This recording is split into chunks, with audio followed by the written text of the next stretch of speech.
All right, we're gonna look at the angles of attack. I did do this earlier, but I had a little technical glitch, so I'm refilming this. Again, angles of attack. This is the direction that we will move the knife. It is important that we have a system to identify the movement so that we can record, describe a method of attacking or defending. The first angle of attack are easiest to employ, will be used most often. The later angles are harder to employ, and in general will be used less often. Some styles may teach as many as 64 angles of attack, but the extra angles are just modifications to or combinations of the 12 angles introduced below. When we practice teaching the angles, what we basically do is we just start with showing the practitioner how to do them with a hand held in a karate chop position, because all we're really worried about is getting the practitioner to memorize the angles.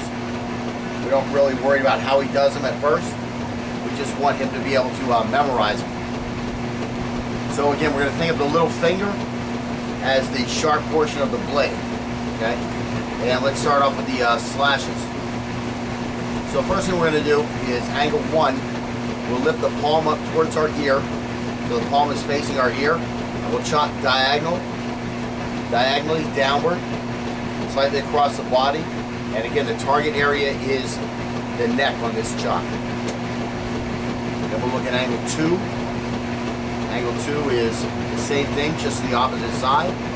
So again, we're going to have the palm facing away from the ear and chopping down in this direction. So that's angle 2. Again, slightly across the body. The target area again is the neck. Angle 3. We're going to hold the hand here next to the hip. And again, all these can be performed from right there. So angle 1, bang. Angle 2, bang. Now angle 3 here, palm facing up as we slash across the body. Come back to this original position. Again, so hold the hand next to the same hip, with the palm facing sideways or upwards, and horizontally sweep across in front.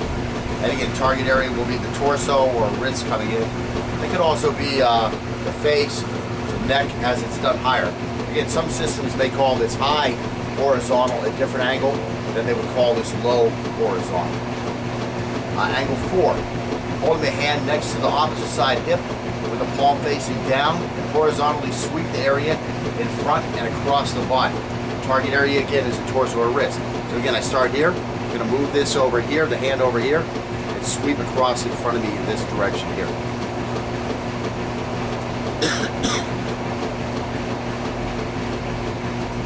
Now we're going to get to the thrusts. So we had 4 slashing angles. Now we're going to the thrusts.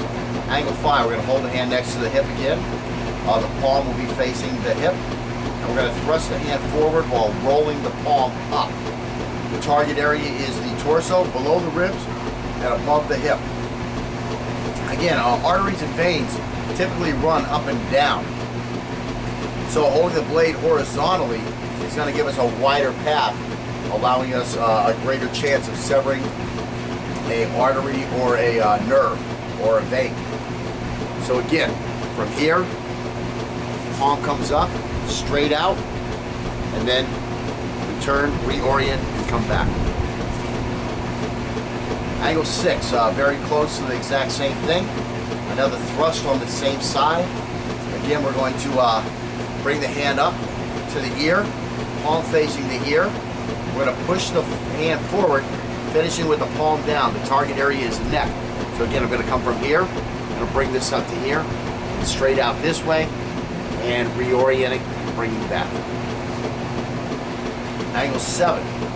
We're going to hold the hand next to the opposite ear with the palm facing away from the ear, and push the hand forward, rolling the thumb inward, and finishing with the palm up. Target area is the neck. So again, it's here. Exact same thing as that number 2, except for now we just push straight out here with the palm.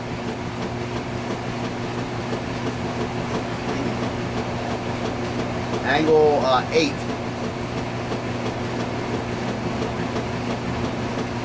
Very similar to the 4, except for again this is a thrust. I'm going to bring the palm over to this side here, next to the opposite side hip, and then with the palm facing the hip, we're going to push the hand forward, finishing with the palm up. Target area again with the 5 is the below the ribs and above the hip on the torso, whereas the angle 6 and 7, you're looking at the throat. You don't want to get the clavicle, you don't want to get in the jaw area, you want to be right on the throat. So again, for this 8, come over here, this goes out here into the body, palm facing up, and just pull this back.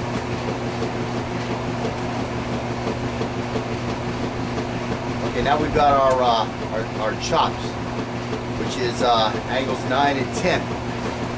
Angle 9, it's going to be a vertical chop, so we're just going to bring the hand here, and we're chopping with the blade here.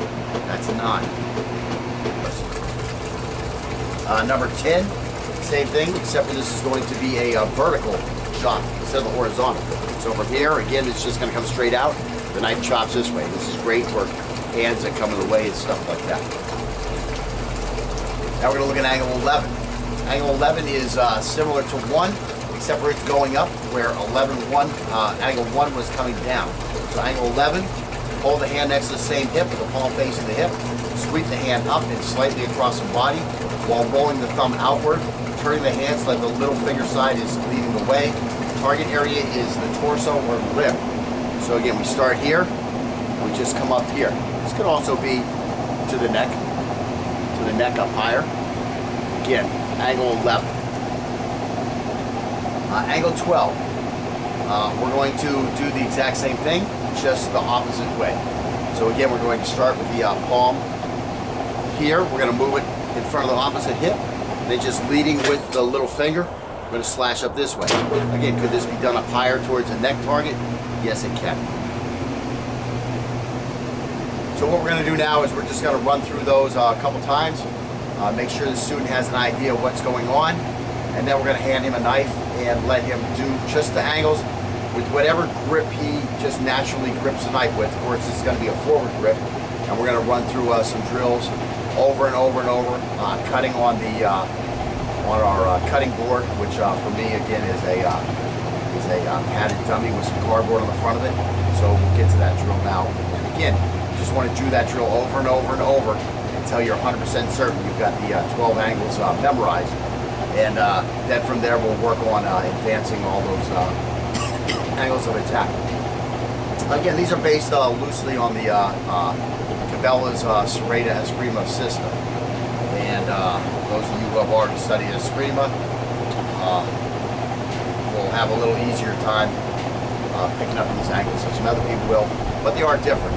One thing I did do was I kind of changed the orders of 9 through 12, so we had the 2 chops, and then we finished with the 2 upper slashes, so that a 1 and 11 were both coming from the right towards the left orientation, and the 2 and the 12 were both going from a left to a right orientation, and with the 2 chops right next to each other, 9 and 10. Again, just make it a little easier for memory purposes for new students, since really they weren't all over the place like they were with 9 through 12. And we'll get on to those drills now. Now this is a good student. Brings the fat instructor some cookies.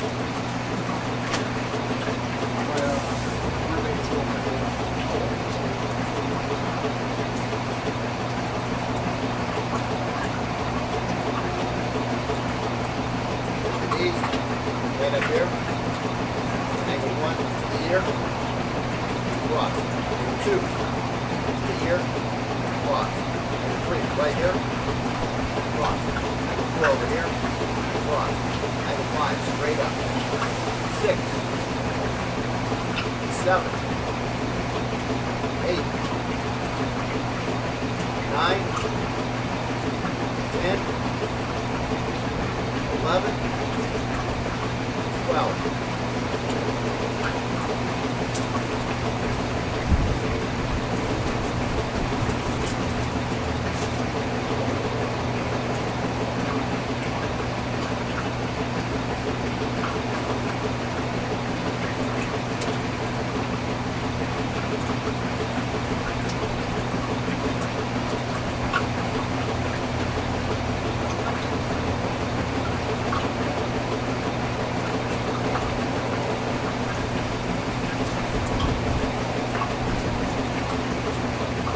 have the student practice those until he gets a hang of it. Once he gets a pretty good hang of it, get a training knife in his hand. Just let him hold that training knife in any kind of grip he wants with the blade in the forward orientation. Get over to your cutting board, or we have a foam dummy, and let him do those cuts on the cutting board. Don't do the thrust hard, just barely touch, your slashes, your chops, and your thrusts. And later on, we start advancing the angles of attack. Then we'll start hitting that target a little harder. And so you'll see what we're doing as we do. Okay, so again, just to go through them all on a target, what we use here is we just use some closed cell foam, put a piece of cardboard on it. We're not really whacking this stuff right now. We're just going through the movement, trying to get a new student to memorize the angles. So again, it's just 1, 2, 3, 4, 5, 6, 7, 8, 9, 10, 11, 12.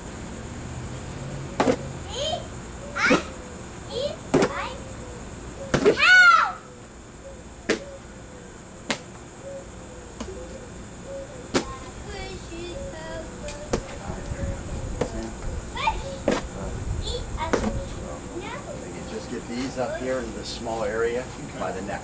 We don't really want to stab his shoulder yet. After the knife goes out, you want to bring it back. Get accustomed to coming back to this chambered area so that you can get accustomed to holding the knife here in the chambered area. Those are the big things. You want to go through this drill, go 1 through 12, shake it out a little bit, go back.